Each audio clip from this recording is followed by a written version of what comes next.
Салтанат Талғатбек. Болған оқиғалар желісімен жазылған әңгіме.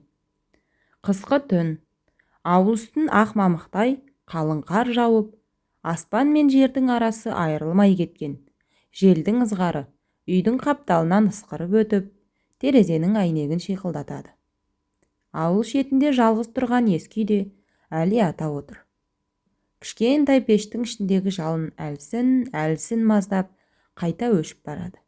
Әли ата қалың көрпеге оранып, үстел үстіндегі ағаш табаққа көз тастады.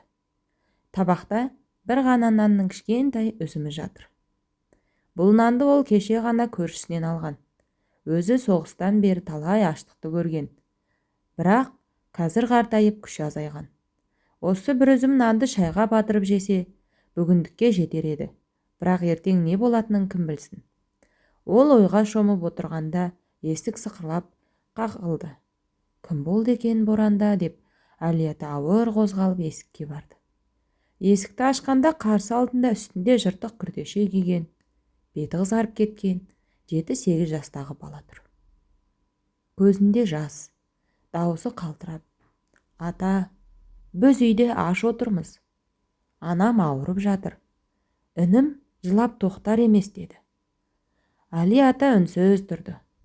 Бір сәтке көз алдына өзінің бала күнінде соғыстан кейінгі аштық жылдары елестеді. Суық үй, бос қазан, жылаған бала дауысы. Іштей бір дауысы: "Өзің де ашсың, ертең қалай күн көресің" десе. Екінші дауысы: "Сен қартсың, ал ол бала, сен шыдарсың, бірақ олар аштықты сезбеуі керек" деп тұрды. Ата сөреге барып табақтағы жалғыз үзім нанды алып, баланың кішкентай тоңған алақанына салды. "Мә шырағым, ініңе бер. Жыл ұстаңдар, боран күшейді." Бала нанды қыса ұстап "Рахмет ата" деп жүгіріп кетті. Әли ата есікті жапты да бос қалған табаққа қарап біраз отырды. Қарны аш, бірақ жүрегі бір түрлі жылы еді.